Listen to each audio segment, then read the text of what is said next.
About being a little bit tardy to this, but we're here. We're ready to rock and roll. Welcome everyone today to the school board meeting. Go to the order here first. Board members present. There's myself, Steve, and Jack. We are missing Nicole and Ted. And pledge of allegiance. Yep. I pledge allegiance to the flag of the United States of America and to the republic for which it stands, one nation, under God, indivisible, with liberty and justice for all. All right. Can I get a motion to approve the agenda? Well, I'll go to the president's report. Okay. Oh, is that when you? Or no, hold on. So prior to that, I'm going to make some alterations to the agenda this evening. First of all, we're under consent items. We're going to move the item I, carpet repair, for the Buildings and Grounds meeting scheduled on the 31st. So we're essentially tabling that to the Buildings and Grounds meeting. And then furthermore, we're going to be adding a consent item. We're approving a teacher contract, Kayla Vasco. We'll get to that point and we'll talk about that. So with those alterations to the agenda, can I get a motion to approve it? I move that we approve the agenda as altered. So moved. Second. All those in favor? Aye. Motion is approved. President's report. I'm just going to briefly speak about the negotiations process that happened yesterday with the teacher union and the staff, well, teacher/staff union, I guess you could say. Being on the board for almost 10 years or whatever the case might be, in seeing the progression of the relationship with that side of the school in the board to where it is today, I think is very positive. I think it's very fruitful. I think it's going to be really, really gainful for the district. I think everyone left there fist bumping and smiling for probably the first time in a long time, I would say, right?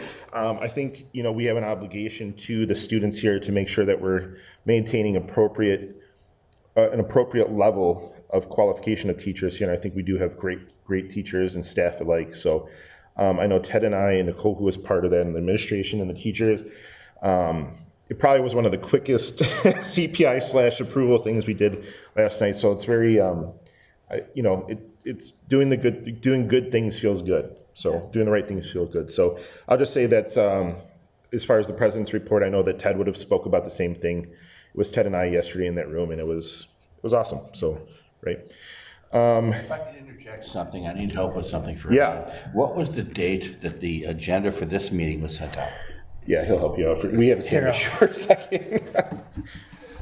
It was from Melanie, and so while you're working through that, I'm just going to continue here. there were 3 attachments. Yes, these two. Steve, do you clerk's report? I have no correspondence, and with regards to CISA 2, the only thing I'll mention, we had our meeting last week.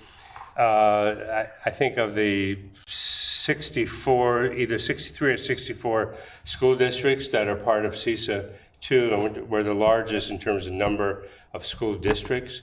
I think all but 2 or 3 have not submitted the payments. I know we have already, but and anyway, they continue to do outstanding work. Well, and I'll say to that degree too, I've known a few districts in the area that are smaller and do not have the support staff like we have, and what kind of vital things they can, like things I didn't even know they could do, can do. So it's very supportive to those school districts. Right, so. and one of the things that they have, if someone wishes to get a teaching certificate, they can do that through CISA 2 now, through DPI, and then also school administrative certification. So, excellent. Which I think is really great. So, excellent. Did you find it? Old school. I love it. I'm good at this and I can't find it. As far as the WASB delegation legislation liaison update, with Nicole not being here, we'll just skip past that and we'll talk about that next board meeting, regular scheduled board meeting, so in August. All right, so we have the consent agenda items. Okay. All right.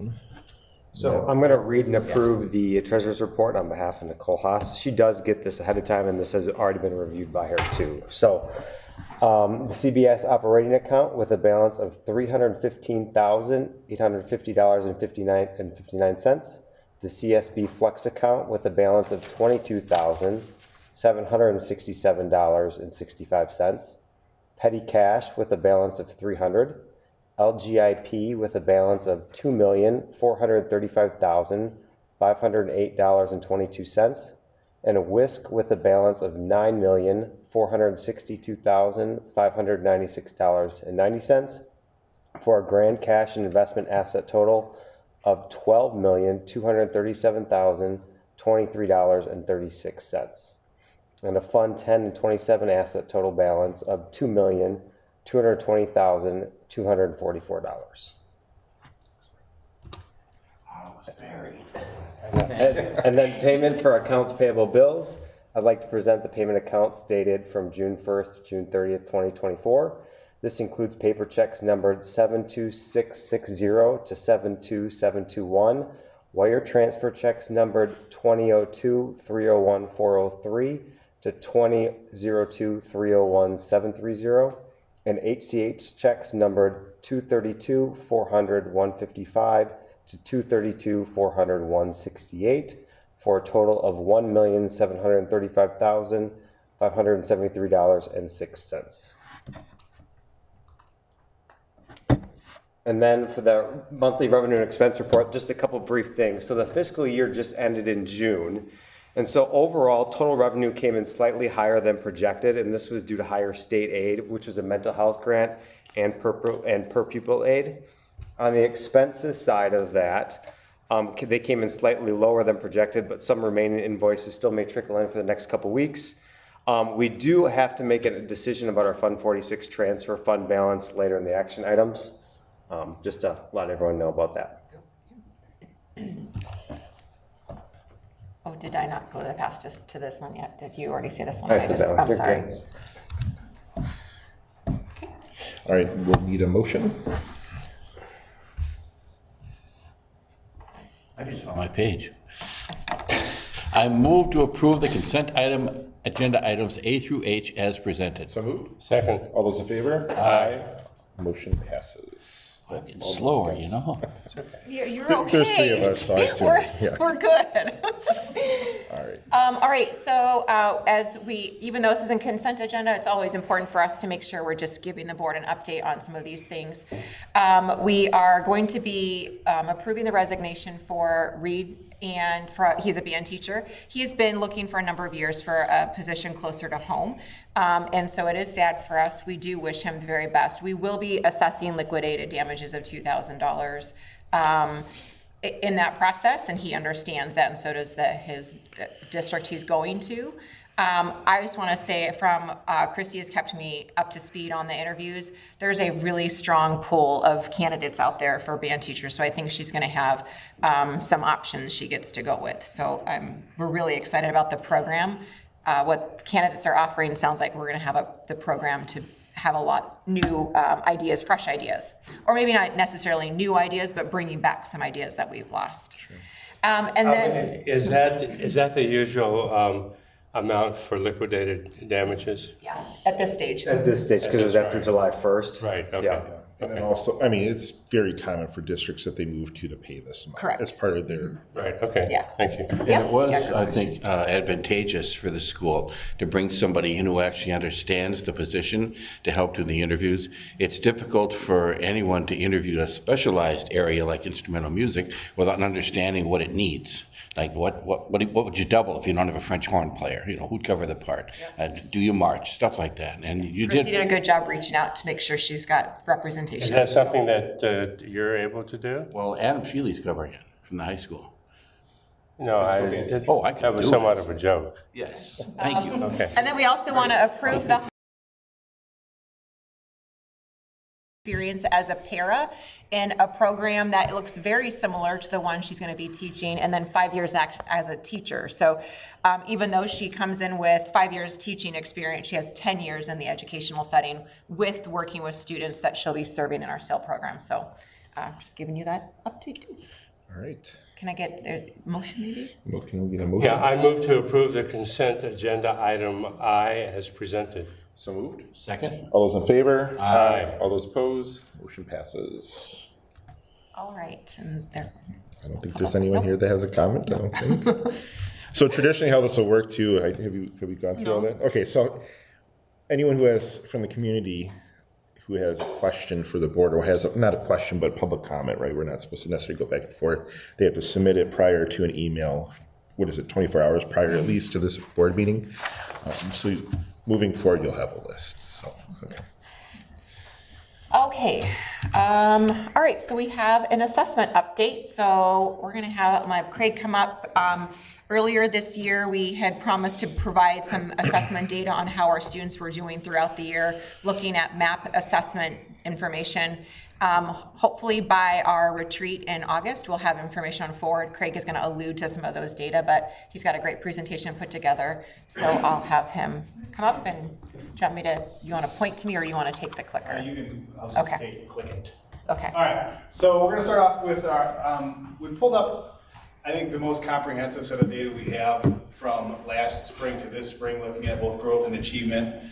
We give the MAP test to grades 3 through 8, but notice there's no grade 3 on any of these figures due to the fact that they didn't take it the year before, so their growth isn't visible. So as we look at this, 4, 5, and 6 are on this first grade, and this is our reading scores. Growth, third grade, we're in the 36th percentile, so all of these numbers are where we rank amongst all the national norms that they have. So we're in the 36th percentile on growth. From in fourth grade, 53rd percentile in fifth grade, and 69th percentile in sixth grade. So based on the figures you see there, our sixth grade population this last year grew more than the rest of them. The hard part about looking at just the growth data is that if you have a very high achieving student that kind of just maintains, that scores in the 99th percentile and continues to score in the 99th percentile, their growth score is actually going to be not so great because they don't have as much opportunity for growth because they're already at that top end of the spectrum. But then when we look in the achievement data, we compare, and this is basically saying how did this group of students fare from one year to the next year. So our achievement from the spring, in third grade, our students were in the 57th percentile, and they actually went down to scoring this spring in the 50th percentile in reading. Our fifth grade cohort also went down, if you look from the 60th to the 58th. But our sixth grade population went from the 43rd percentile in reading up to the 57th percentile in reading. So grades 4 and 5 obviously didn't perform as well as we had necessarily hoped, but a lot of this has been kind of in the works. I know Patty's put in a lot of work and training and programming changes that are taking place to. Like, and the board just approved some of the changes for grades 1, 2, and 3 specifically in the reading area. Correct. Yeah.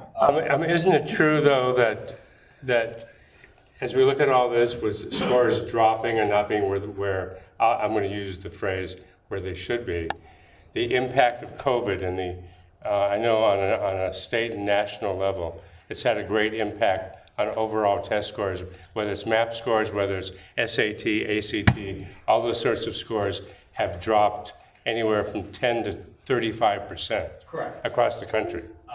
Yeah, but yes, but I guess what we're looking at when we look at this is the achievement growth of this particular student. So that achievement may have dropped, but you would have hoped, from last spring to this spring, 43rd percentile to 57th percentile. That's like a phenomenal number there. Well, we're being judged against our peers, though, too, with this particular scale, right? In the percentile, this is the average of all the school districts, right? So we're up against the same challenges that other school districts are having at this point. So us having a drop with COVID being mine, but everyone had that situation happen. Right. Those, 7%, there's some significance to this. Okay. And henceforth, changes that are. An indication of personal growth. Correct. It's not like a national achievement thing. It's like, here's where you were, here's where you are, this is how much you. So, and we take, this has both of those things taken into consideration. The top bar for each grade level is the growth percentile, like, based on, that growth number is, each student based on where they're at is given a certain score, number of points that they should improve based on where they were at. And then they're given a percentile or a rank based on, not did they meet that, did they exceed that, did they fall short of that. So some of that growth score might end up being, you know, a kid grew 6 points, but they were projected to grow 8 points. So there, 7 and 8. 7 and 8 stayed pretty much the same throughout, but 44th and 42nd percentile. So we're nearing where we kind of are, need to be. This is the same type of graphic you just saw for reading, but this is now just the 7th and 8th grade. It was really teeny tiny if I tried to put it all in one slide, so I made it. So was our curriculum in relation to the MAP testing, was there other school districts have better curriculum that addressed the type of test this would have been, per se? You get what I'm trying to get maybe here. So for example, curriculum based on how to take, you know, curriculum has got to be somewhat based towards the test taking to some degree, right? In order to have good test scores and things of that nature. Is this a reflection? And granted, I know, especially in the reading area, we're making some changes, correct? Yeah, we have to. Would that be a testament to possibly the curriculum in relation to this? So MAP is different than Forward. So Forward is going to look at grade level standards, and that's typically like the curriculum that we're using to support those grade level standards is targeting that grade level. MAP looks at, like when you're looking at the 6th grade test, it gives assessment questions anywhere from 6th grade through 12th grade, and exposes to standards that cover all of that.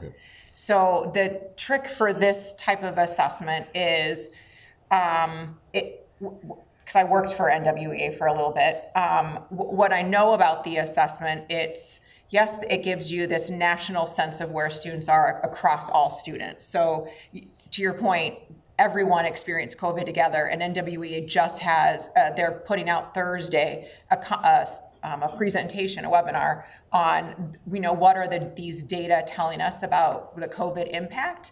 But the thing is, we can't keep saying the COVID impact because everyone experienced it already. Now what are we doing? The thing that this keeps telling me is the materials that we have aren't doing the thing we need it to do, and the instruction that is to use to deliver that isn't working. And to a degree, that's what So I think it's a both and, because we're going to see math, and math is very different. And so it goes to your point about COVID, we're about to see some different data with math. So those same kids took math and reading. I think there's a little bit of stamina when it comes to reading these assessments, because it's a lot more, kids don't have the energy just to sit there and read, and that's a practice skill that they're going to have to do. I'm not necessarily, I don't like these data necessarily. I mean, I love this one down here, especially for 6th grade, because our middle school needs some wins. I'm not satisfied with this, but I'm not panicking with this. I do believe the work that Christy and Patty are doing with the standards-based work with teachers and the curriculum that the board has approved us looking into to support the younger kids. I do believe we'll see the same growth you're about to see Craig talk about in math and reading eventually. It's just. And I think part of the reading too, you'll see that 6th grade one was amazing in 7th and 8th grade. Well, the 6th grade teachers were teaching ARC. They're like a program that the 7th and 8th grade prior had never done. I don't know that 8th grade even did ARC yet. So it's a matter of getting that curriculum into the right hands, into the right teachers, and the kids getting used to it. Oh, sorry, back. Nope, you're good. So, one click. All right. So, every spring, we are put on this graph, and basically this just looks at both growth and achievement. And in the spring of 2021-22, so this would be 2 springs ago, these are where our students fell in reading. We had that orange dot in the top left is a low achievement but high growth. And then the 4 yellow dots kind of down there on the bottom are low growth but high achieving. Ideally, the higher up and to the right you want to be a high growth, high achieving district. So believe it or not, this was 2 years ago in the spring. And when you click again, you're going to see this is where our reading data ended up actually for those same 5 grade levels. So we're moving in the right direction, but we just don't think we're getting there quite quick enough. Again, addressing that COVID gap. But we are making progress, so that's good. Now, As you say that, based on what you just said, yeah. if you could snap your fingers and make 1 or 2 immediate changes, what might they be to impact these scores you're talking about? They're doing them. Patty and Christy, Vicky, everybody, they have the teachers already a year ahead of basically where most of the teachers in the state are in regards to Act 20 with that early literacy component with Act 20.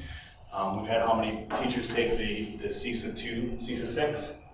CISA 6, the reading training that they've been doing, and a lot of schools are just now getting started with some of that. So I just think that getting into that science of reading piece heavy like they've been doing, I think has helped this. And I think the other thing you're doing with them is identifying the important standards that we need to be hitting. It may not be specific standards that are being hit in MAP. It will address it in the forward exam, but they're doing that work. So, and I don't want to say that they haven't been doing, but they have been intentionally, that's why teachers know what's going on in the building right now, because they've been in meetings in that conference room, probably sweating a little bit like you guys were yesterday, working on standards all day long. So I think a combination of Act 20 prep, we're ahead of a number of the districts, and all identifying what are the areas that we're falling down on and weaken so that they can be addressing it.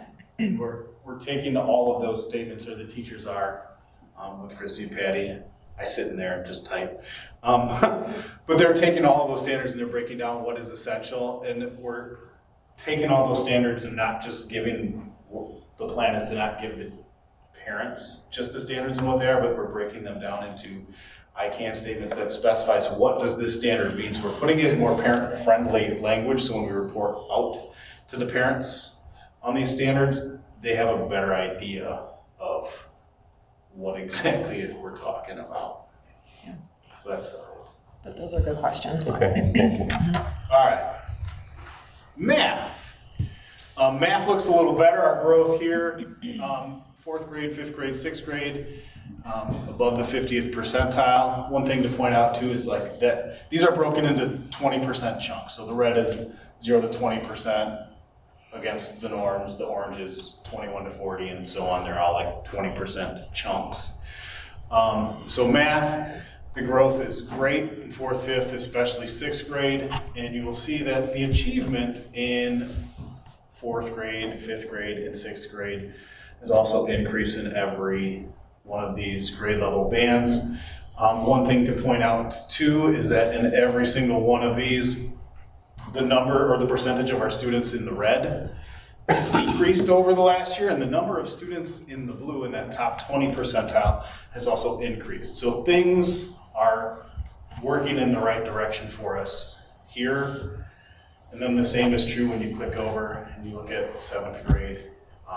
And 8th grade achievement stayed at the 57th percentile, but you see that red shrinking and that blue growing. So I feel like we're hitting both ends here pretty well. And the way this in my mind translates, when I would work with some districts, like in Wisconsin specifically, how it translates, if you can get more of those students in that blue area, on forward, like it tips the scale from sometimes doesn't meet to meet. And that sometimes, not that you want to target certain bubble kids, but just those things that moves you from meets to exceeds when you get those rankings comparative to other districts. So those types of wins are really important for districts. Sorry, Craig. Yeah, no. So that's the math, and then we have the next graphic That's where we were in 21-22, so 2 years ago. Not too bad, a little bit better than what we did once. Oh, yeah. This spring, we are every grade 3rd through 8th in the high growth, high achievement range. So we put a lot of work into this math a couple of years ago, and I've seen the same work starting to go into the reading. So hopefully we get that swing continues over this way for all of our stuff. A little bit more, just a couple forward updates, I think. Oh yeah, forward exam, there's new terminology. It's no longer basic, below basic. There's new terminology. As she clicks, they'll come up. Below basic is changing to developing.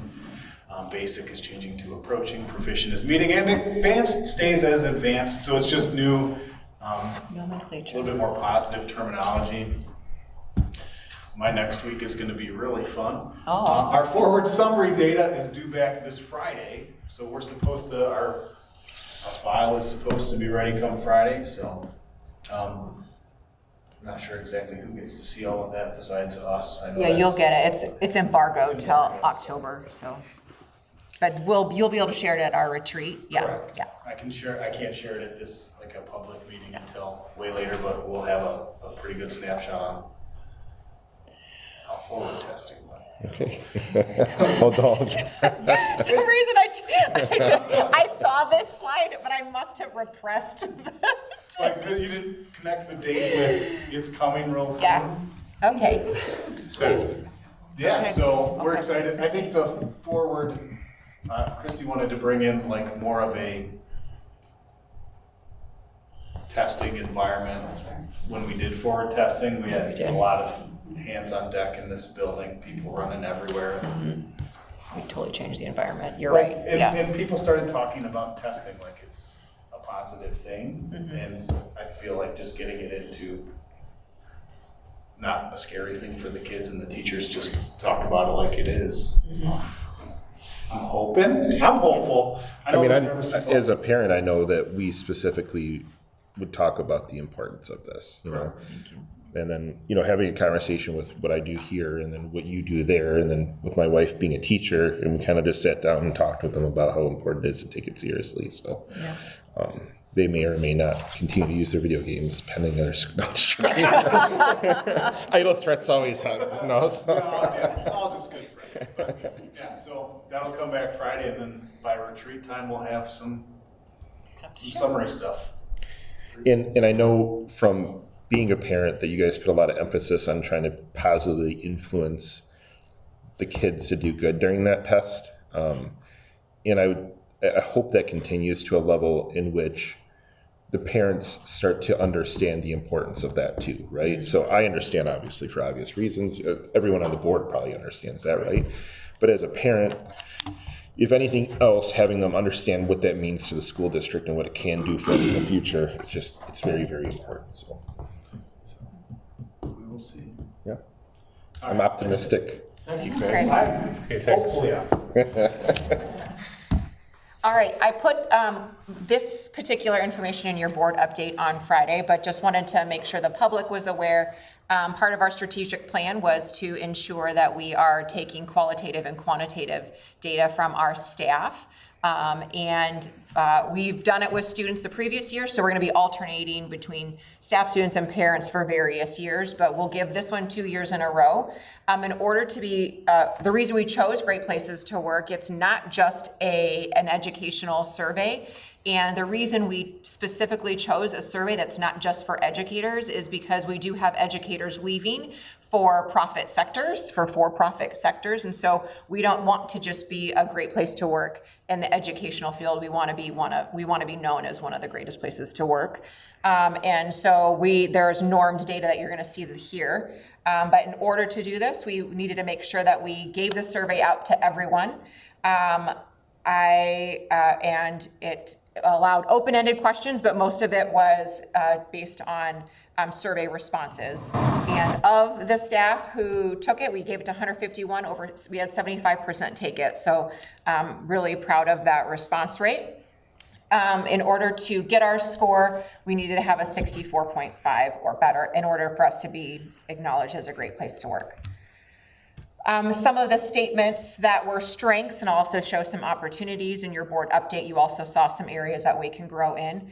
Were like talking about like the pride in the group. So this the darker blue line, this was overall for us, and this is compared to this same size small businesses and workplaces, other like other schools that are our same size, were compared to them. So these are great things. Specifically like the pride, and I feel good about the ways we contribute to the community, or I feel like I make a difference here. So it's all I statements.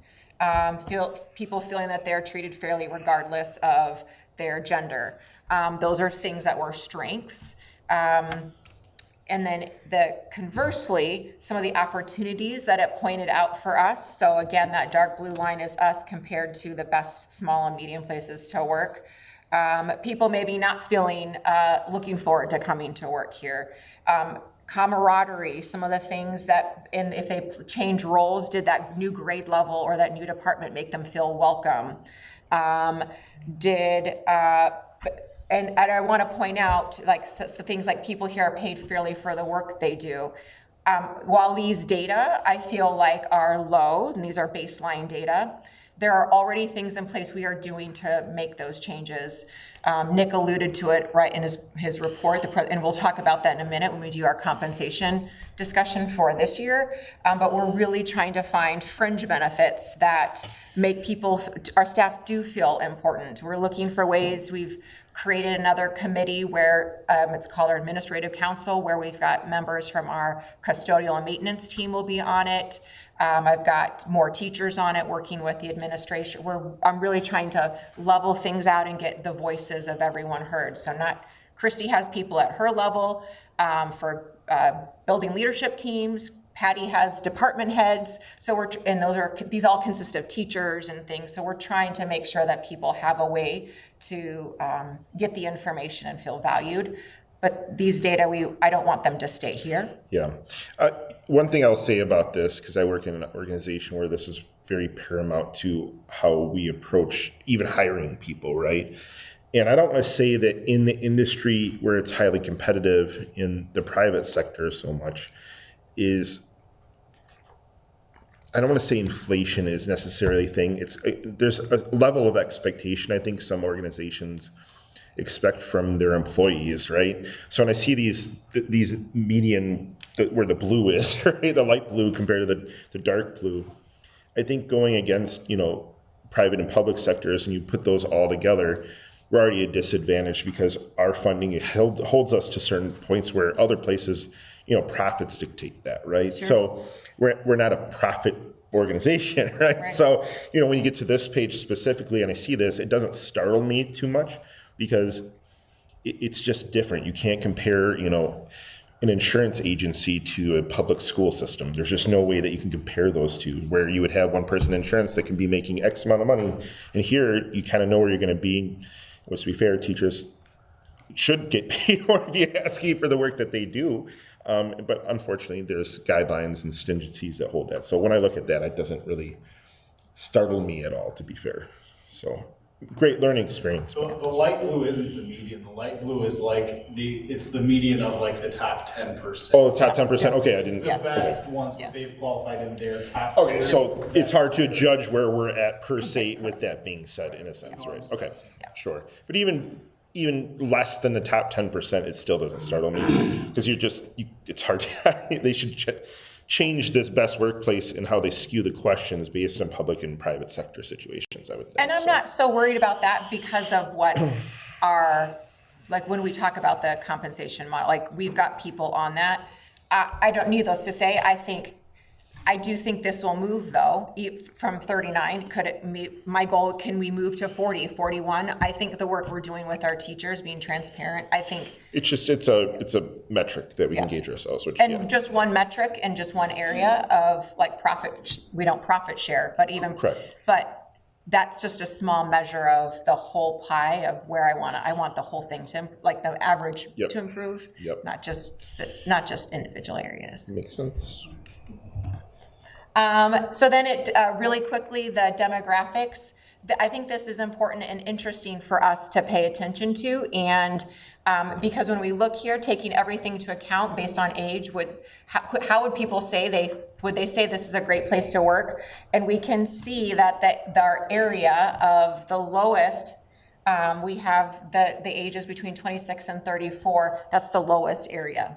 And we are doing, Patty has starting to do some strong work with those would be a lot of our newer teachers would fall in that area, but also some are more experienced. We have a mentorship program that we're really intensifying in the way we support those newly hired teachers and keep them feeling that support for multiple years beyond year 2, even to year 3.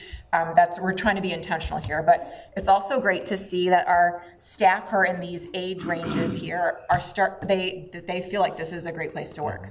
I think that's exciting, but there's definitely an opportunity. Is there a way to correlate the information there to how many years staff have been at the school, in the school? Yep. Oh yeah, they do ask how long have you been working here. That's Yeah. one of the questions. But these are age-based. Yeah. Right, no, I Right, understand but you that. could be a 46-year-old saying- teacher that just started here. I hear you. Right, yeah. So, okay.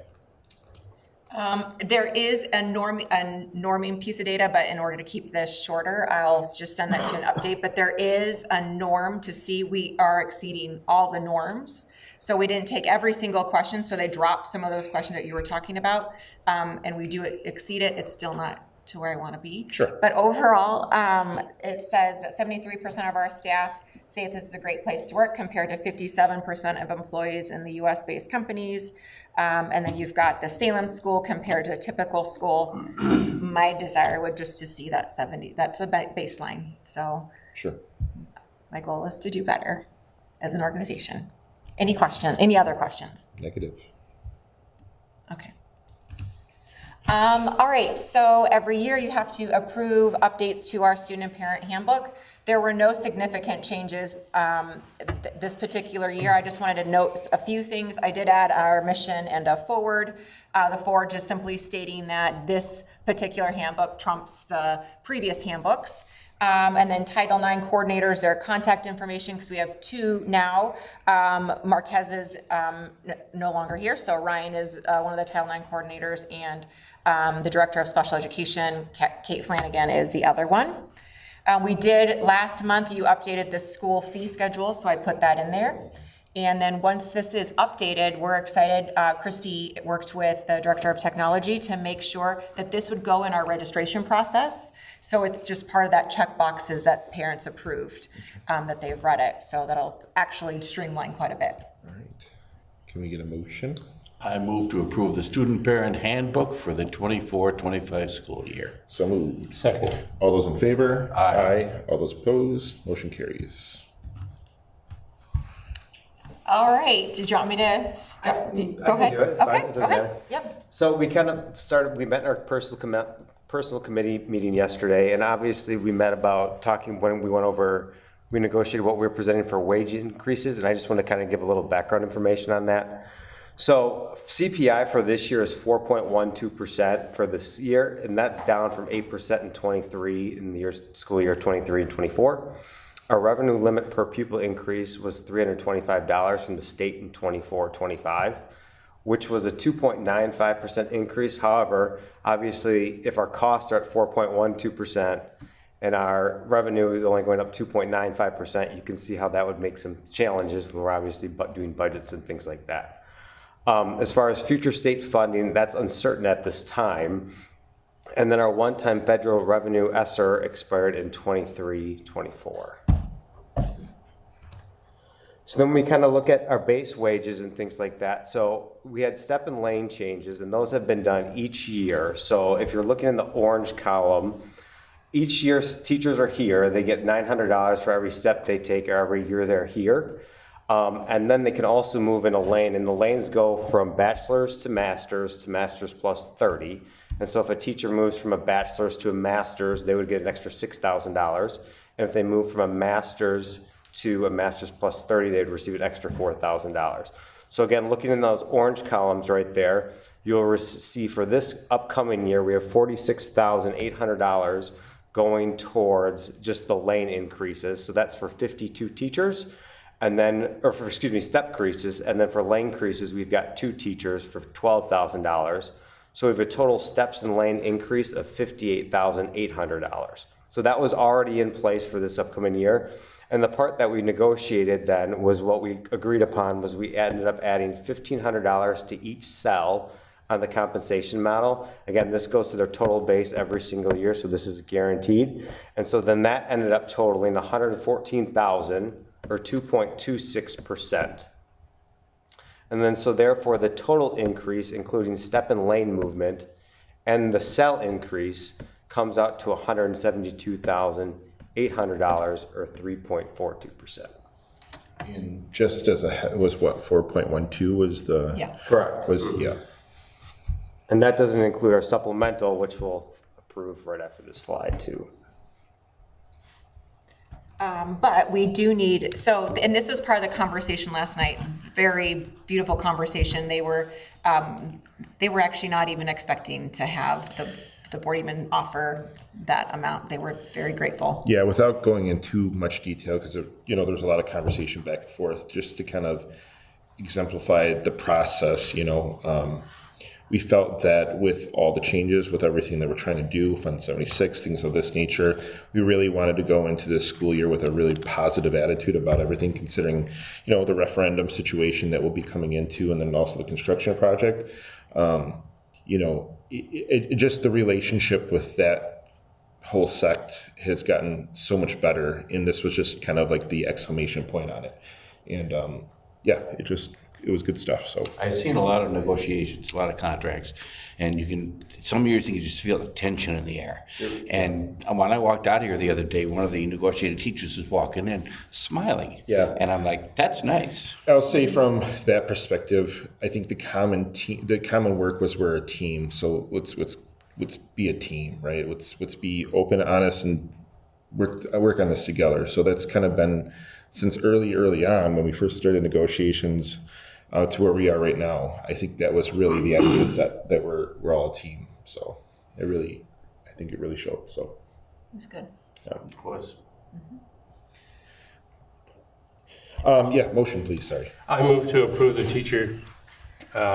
teacher contracted base wage increase as presented and discussed. So moved. Second. All those in favor? Aye. All those opposed? Motion carries.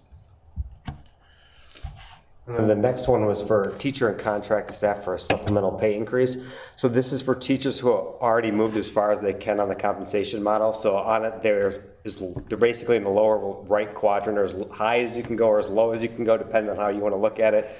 And so those other teachers who are in the compensation model, they get that $900 movement every single year. Well, obviously, those teachers who can't move anywhere, we want to make sure we're doing right for them and giving them that $900 every year as well.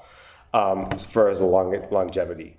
So if we're looking at that then, so the total increase between base wages and supplemental comes out to $183,600 or 3.63% when you include the longevity stipend for all those staff in step DD. That's again the lowest level you can go or the highest you can go on the compensation schedule, which totaled $10,800. Motion. I move to approve the teacher contracted supplemental increase as presented and discussed. Second. So. Second. Yeah, there we go. Thank you. All those in favor? Aye. All those opposed? Motion carries. Sorry, I'm not used to saying so moved, I guess you could say. Looks a little different. They're put on a matrix where every 3 years they receive an additional dollar on their hourly rate. So for cell movement through hourly staff, so we had right this year, again, I'm looking in the orange column, we had 8 staff members who are hourly get that extra dollar. So that will contribute to $10,090 or 0.73% of an increase. And then again, we added 75 cents to each cell on the hourly staff matrix, which equaled $47,285 or 3.4%. And then if you combine those two, so the total increase, including step/lane movement and the cell increase, comes out to $57,000 or $57,375 or 4.12% for our support staff. And again, that includes paraprofessionals, teacher aides, custodians, things like that. Need a motion? I move to approve the support staff base wage increase as presented and discussed. So moved. Second. All those in favor? Aye. All those opposed, motion carries. All right, District Viva. So for District Viva, for contribution of 24-25 school year. So we've been doing this every year since 2023. We began contributing to a Viva for each employee. So for people who had single health insurance plan, we contributed $2,000. For people who had who are on the family plan, we contributed $4,000. And then employees have the option to contribute to an HSA up to the annual contribution limit, which again, if you're single, that's like $4,150 or $8,300 for a family. And then Viva contributions will occur in two equal installments in September and February. Those are going to be $750 each, and then employees have the option to contribute to an HSA also. Can I get a motion? I move to approve the 2024-2025 Viva contribution as presented. So moved. Second. All those in favor? Aye. All those opposed, motion carries. That was quicker without them other guys. There's no guessing on this. Good, Nick. Yeah, I'm just, getting the hang of it. So Fund 46 transfer and the 2023-2024 final budget amendment. So I kind of talked about this a little bit. So our fiscal year just ended. So as a result of that, all revenue and expense transactions are now booked for the proper fiscal year. So on the whole, Salem is projected to end the 23-24 fiscal year with a positive balance of around $200,000 in Fund 10, which is within 0.6 of our expenses, which is kind of what we thought it would be. And so one of the last major budget decisions is what we have to do with the Fund 10 positive balance. So we can either roll that into a fund balance, it can be transferred to Fund 46, or we can do a combination of both. And so we have until July 30th to make that decision. So the budget amendments I'm going to show you as presented in 1 second have a $300,000 transfer to Fund 46. Again, that's used for like long-term capital improvement projects. And the positive balance of $200,000 would roll into fund balance. So with our Fund 46 transfer, in accordance with Wisconsin State Statute 65, I'd like to propose final budget amendments to bring our budget in line with actual revenue and expenses. So significant revenue changes to the 2023-2024 Fund 10 budget would include additional state aid. Again, I kind of talked about that a little bit earlier with the school mental health grant. Some significant expense changes for the 2023-2024 budget would include a Fund 46 transfer, which I kind of already mentioned, lower than estimated salary and benefits and expenses, and then we had a higher Fund 27 transfer this past year as well. Is there any impact at all with any of the funding for the referendum and anything that ties into that? So not at this point, no. Like, we're going to have to go to an operational referendum anyway. So what it really allows us to do by doing that Fund 46 transfer, we're actually still going to we're going to be able to make money because that's looked at as an expense by putting into Fund 46, that money. And then in other funds besides 10, some of those changes included in Fund 27, lower IDEA grant revenue, lower than estimated salary and benefits expenses. In Funds 46 and 49, we had revenue increased, again, due to a Fund 46 transfer, which we just kind of talked about potentially doing. Lower expenses due to timing of referendum-related invoices as well. And then for Fund 50, which is our food service fund, we increased all food services claims were filed by DPI, so we got an extra revenue from that. We also did have some expenses increase once all food service invoices were paid. Can I get a motion? I move to approve Fund 46 transfer and the 2023-2024 budget amendments as presented. So moved. Second. All those in favor? Aye. All those opposed, motion carries. Oh, did I go backward again? Okay. Oh yeah, I did the same thing actually. Okay, so next We week, just have one more. just joking, did I? Yeah. Oh, was it this one? Yeah, I Oh, think we it's did this one, have it. yeah. I thought I went backward. Okay, yeah, I thought the same thing actually, so you're fine. So one thing we just have to consider as a waiver of insurance payment. So employees who choose to waive health group insurance are offered a cash in lieu or a participation incentive of $5,000 annually, and it's prorated if necessary. So that's over 2 different types. So we give $3,500 of cash and into a VIBA. If they choose that, they also get $1,500 for a total of $5,000. And the cash portion of the waiver will be paid in 2 installments, $1,750 installments in December and June. And VIBA contributions will occur in 2 $750 installments in December and June. And this was originally set up, I mean, we started working on this when Connie was still here at this point, right? So this is kind of the transition, using it for, a different type of benefit per se. So, yeah. So can I get a motion? Move to waive the insurance payment as presented and discussed. So moved. Second. All those in favor? Aye. All those opposed? Motion carries. Yeah, I just want to still note, I don't want, like, on the record, like, this is a nice gift that you guys are, like, even did for district. There's so many districts that are no longer doing cash in lieu anymore. Yeah. So, We just modified it to make it more, yeah. yeah. Okay, so we did have committee reports. I just must have been like happy with this clicker because I skipped this slide too. So we did our personnel, finance and personnel. We just talked about all those action items we just discussed. And then our policy and committee, I put those updates, the big ones, in your update to read and review at your leisure. But I actually, I really appreciate how we do our committee meetings. I just feel like we're getting more and more efficient. Sure, I would say so, yeah. Okay, next week, we get another meeting together.